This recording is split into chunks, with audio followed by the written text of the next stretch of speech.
बिल्लाहिमिनश्शैतानिर्रजीम बिस्मिल्लाहिर्रहमानिर्रहीम। Dear students, अस्सलाम वालेकुम वरहमतुल्लाह। मैकेनिक्स की हमारे पास बुक है और हम इसका चैप्टर नंबर 2 और चैप्टर नंबर 2 में जो आज क्वेश्चन मैं सॉल्व करने वाला हूँ वो क्वेश्चन नंबर 6 है, जिसे हम सॉल्व करेंगे। कुछ इस तरह से है, ज़रा इस क्वेश्चन के स्टेटमेंट को देख लें। Forces P Q R act along the sides BC, CA, AB of a triangle ABC. Find the condition that their resultant is parallel to BC and determine its magnitude. यानी हमने resultant जो है उसके ऊपर एक कंडीशन चेक करनी है और फिर उस रिजल्टेंट को फाइंड आउट भी करना है। जी, तो क्वेश्चन का सोल्यूशन शुरू करते हैं। तो मैं क्वेश्चन को साथ साथ सॉल्व करते हुए एक्सप्लेन भी करता जाता हूँ। सवाल कुछ ऐसे था कि तीन फोर्सेज हैं और वो एक ट्राइंगल के अलांग एक्ट कर रही हैं। तो देखिए, मैं एक ट्राइंगल बनाता हूँ। इस ट्राइंगल में ये बी है, ये सी है। ये मैंने बी सी इसलिए लिया है कि ये पैरेलल टू एक्स एक्सिस है। ये हमारे पास यूँ समझे एक्स एक्सिस है और इसके अमूदन ये वाई एक्सिस है। फर्ज कर रहे हैं ये वाई एक्सिस है। तो अब इसमें हमारे पास एक फोर्स यहाँ पर है जिसे हमने नाम देना है जी पी। दूसरी फोर्स है सी से ए की तरफ जिसे हमने नाम देना है क्यू। और तीसरी फोर्स ये ए है, ए से बी की तरफ है जिसको हमने नाम देना है आर। तीन फोर्सेस हैं, ये बी सी ए और ए बी के अलांग एक्ट कर रही हैं। तो मैं ऐसे लिखता हूं, बी से सी ये डायरेक्शन दे लेते हैं और सी से ए ये डायरेक्शन देंगे और ए से बी की तरफ ये डायरेक्शन होगी। तो हम फर्ज करते हैं कि ये बी से सी ये एंगल सी है और ये एंगल ए है और ये एंगल बी है। ये एंगल सी है मेरे पास, ये एंगल ए है और ये एंगल मेरे पास बी है जी। बिल्कुल जैसे हमने पिछले क्वेश्चन सॉल्व किए उन्हीं के मुताबिक इसको हम सॉल्व करेंगे। कैसे? कंपोनेंट ले लेंगे और कंपोनेंट्स को एवेलुएट करेंगे और फिर उसके बाद ये जो कंडीशन है वो मैं एक्सप्लेन करूंगा। तो मैं लिखता हूं जी, लेट फर्ज किया x1 x comma y be components. ये कंपोनेंट्स हैं ऑफ रिजल्टेंट के ऑफ गिवन फोर्सेस कौन कौन सी हैं जी? P, Q and R act along the sides of triangle ABC as shown in figure।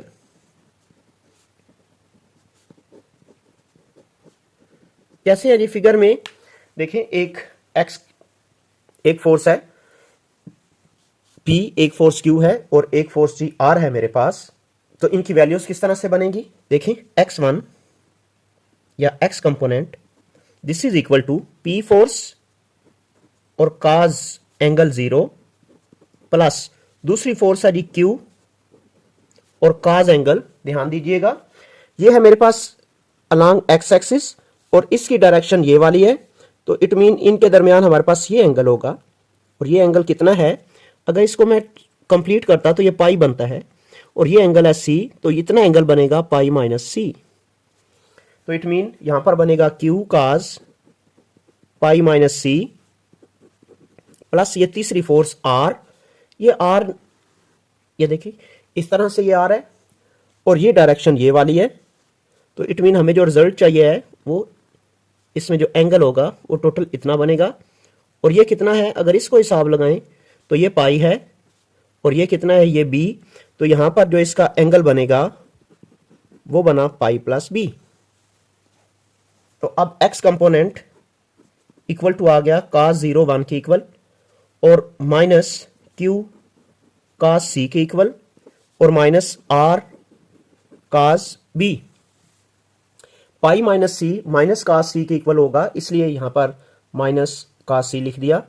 ये cos पाई प्लस b ये माइनस cos b के बराबर, इसलिए यहां पर ये माइनस लिख दिया and call it equation number 1। Also मुझे y की भी बात करनी है यहां पर। तो y कंपोनेंट कैसे होगा, y component will be equal to p sine 0 plus q sine pi minus c और plus r sine pi plus b। ये बात याद रखिएगा, हमने पीछे भी डिस्कस किया है कि जो y कंपोनेंट होता है उसमें साइन एंगल यूज किया जाता है और जो x कंपोनेंट होता है उसमें कॉज एंगल यूज होता है। और क्योंकि ये रिजल्टेंट का कंपोनेंट है x और y, तो इसलिए सारी फोर्सेस का x कंपोनेंट सम होगा, तो रिजल्टेंट का x कंपोनेंट आएगा। ये है y कंपोनेंट रिजल्टेंट का, तो सारी फोर्सेस के y कंपोनेंट्स का रिजल्टेंट यहाँ पर मैंने जो है वो सम करके रिजल्टेंट बना दिया है।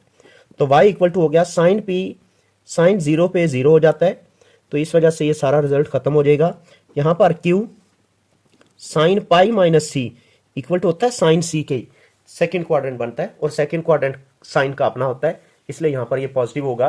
और यहाँ पर है जी साइन पाई प्लस b, ये होता है जी माइनस ये r और साइन ऑफ b, ये चीज। तो मेरे पास x कंपोनेंट भी आ गया, y कंपोनेंट भी आ गया, तो हम इन्हें नाम दे देते हैं 1 एंड 2।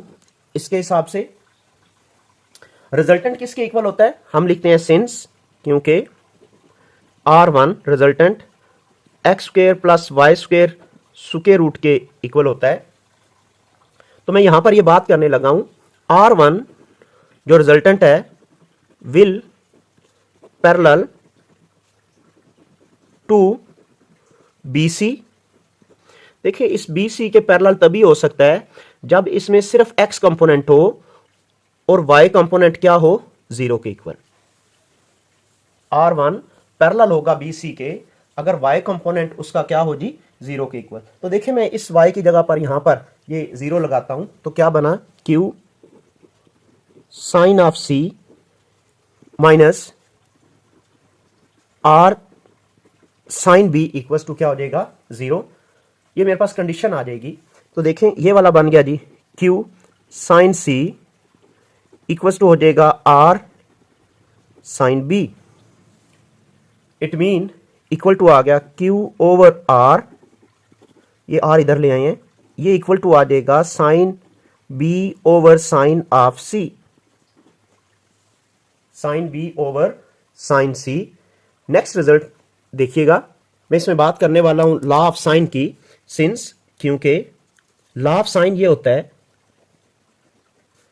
लॉ ऑफ साइन वो कुछ इस तरह से होता है, a over sine of a equals to b over sine of b equals to होता है c over sine of c।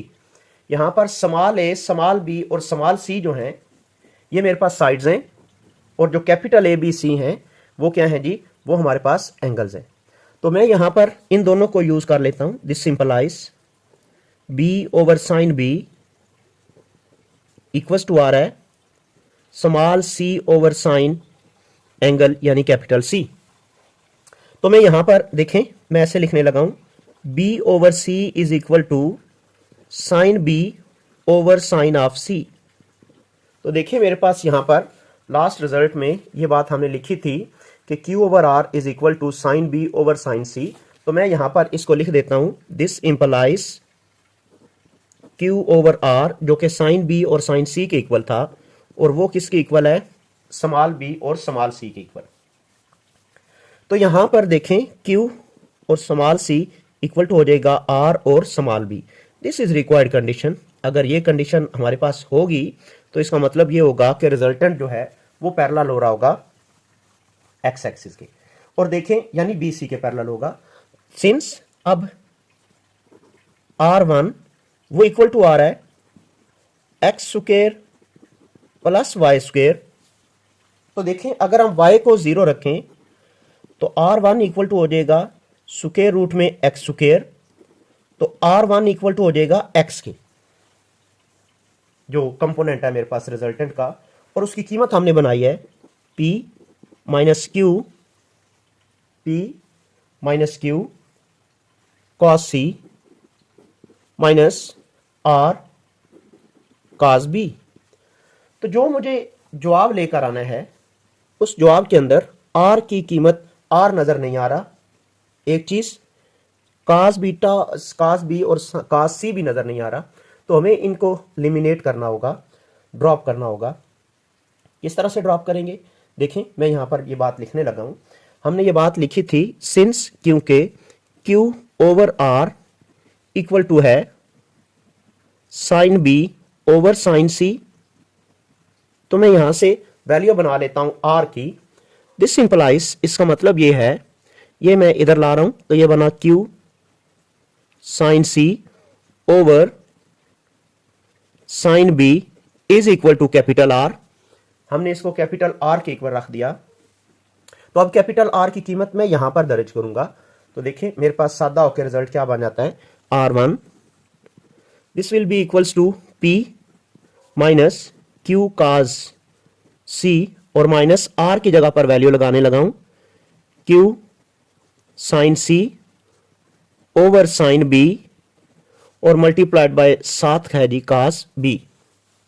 जी मैंने जो कैपिटल R की कीमत है वो यहां दर्ज कर दी है।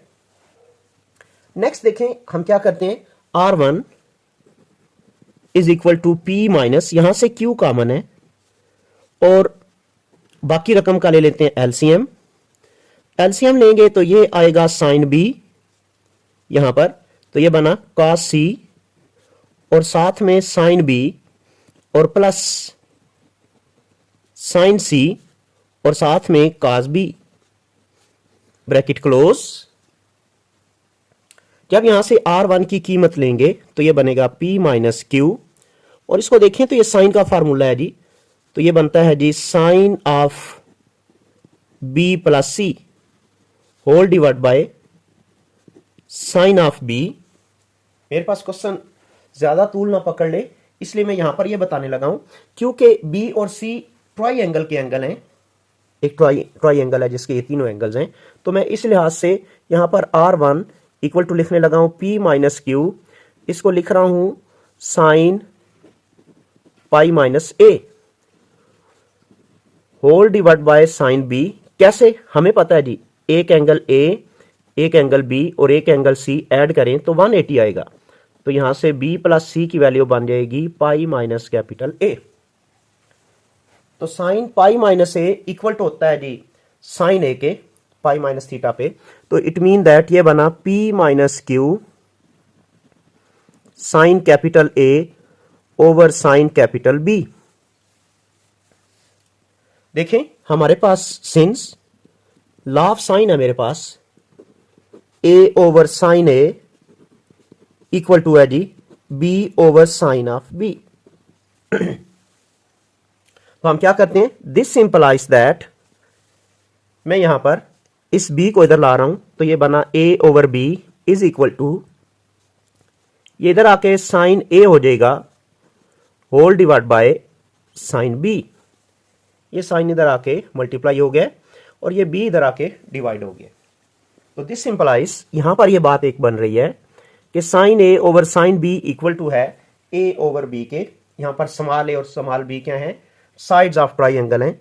तो दिस सिंपलाइज जो रिक्वायर्ड रिजल्टेंट है R1 वो इक्वल टू आ गया P माइनस Q और साथ में A ओवर B। यहां पे था sine A over sine B, तो मैंने उसकी जगह पर क्या लगा दिया, A ओवर B। देखिए अभी हम ये बात प्रूव कर चुके हैं। तो दिस इंप्लाइज जो रिजल्टेंट हमें चाहिए था वो इक्वल टू बना P minus A over B Q। That is required answer जो हमें इस क्वेश्चन के अंदर मालूम करना था। एक तो हमने कंडीशन निकालना थी जो हमने निकाल ली, और दूसरे हमें रिजल्टेंट बनाना था। ओके, आपको क्वेश्चन समझ आ गया होगा। इंशाल्लाह नेक्स्ट लेक्चर के अंदर हम नेक्स्ट जो क्वेश्चन है, क्वेश्चन नंबर 7 सॉल्व करेंगे।